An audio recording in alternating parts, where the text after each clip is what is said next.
teacher Geraldine. Today, I will discuss the lessons for this week, so please watch the full video.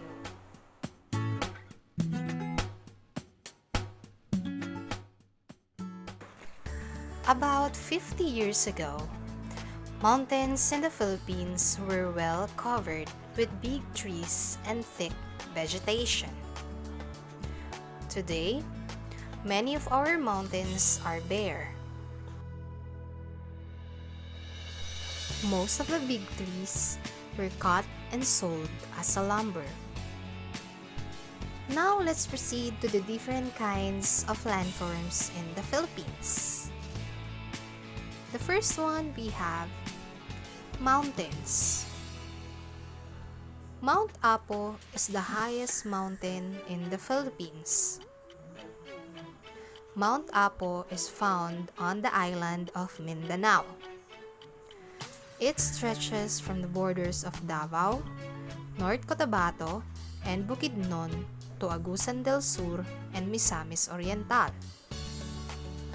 Mount Apo is blessed with exciting, gorgeous, beautiful waterfalls and enchanting lakes.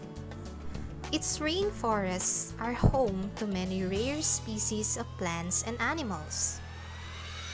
Thousands of indigenous peoples of Mindanao, or Lumads, live around Mount Apo. The Lumads believe Mount Apo is a sacred mountain. Some mountains are connected to one another. They make up a mountain range. One of the longest mountain ranges is Sierra Madre. Sierra Madre is found in Luzon. Mount Pulag is the highest peak in Luzon. It is called the rooftop of Luzon. It was proclaimed as a national park in 1987. Next, volcanoes. A special kind of mountain is a volcano. A volcano has a mouth or an opening. This is called crater. A volcano can be active or asleep. When a volcano is active, it erupts and molten rocks come out of its mouth. These molten rocks are called lava. Aside from lava, an erupting volcano also emits lahar or mud flows of volcanic material. Mount Mayon in Bicol is a beautiful volcano. Volcanoes are very dangerous when they erupt. Mount Pinatubo, known to be asleep for more than hundreds of years, erupted in 1991. Rocks and ash came out of its mouth. The force was so strong, the hot rocks and ash fell on and covered many places around Mount Pinatubo. People from Pampanga, Zambales, and Tarlac suffered from the effects of the eruption for many years. During the rainy season, lahar flows and destroys the places along its way. Next, hills. A hill is a small mound of land. A hill looks like a small mountain. There are many hills found all over the Philippines. The Chocolate Hills in Bohol were called by such name because the hills turn chocolate brown during summer. During rainy days, the hills are colored green because of plants that grow on the hills. Many hills today no longer have perfect shapes. Some were eroded due to weather changes.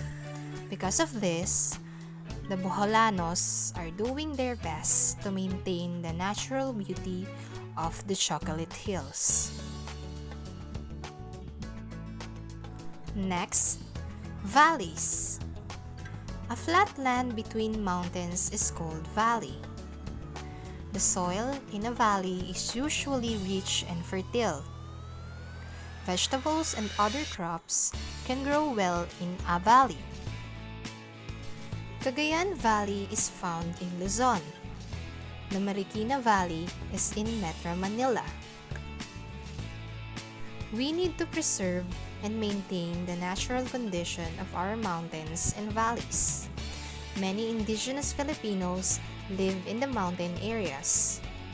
They depend on trees, plants, animals, and other natural resources for their basic needs.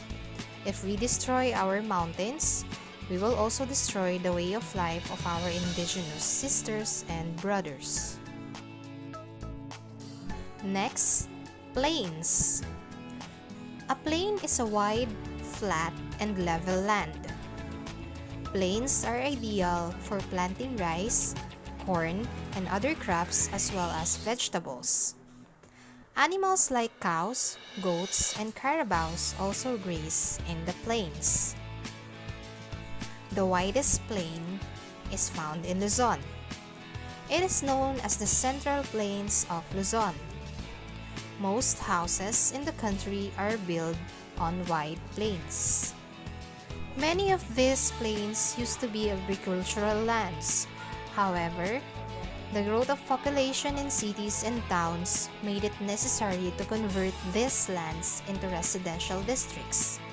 Some agricultural plains are also being covered into industrial estates. Big factories or manufacturing food are built here. Lastly, plateaus. A plateau is an elevated flat land. It looks like a mountain with its top chopped off. The climate in plateau is usually good for growing certain kinds of vegetables and fruits. Bukidnon in Mindanao is a plateau. Baguio City is in the Benguet Plateau.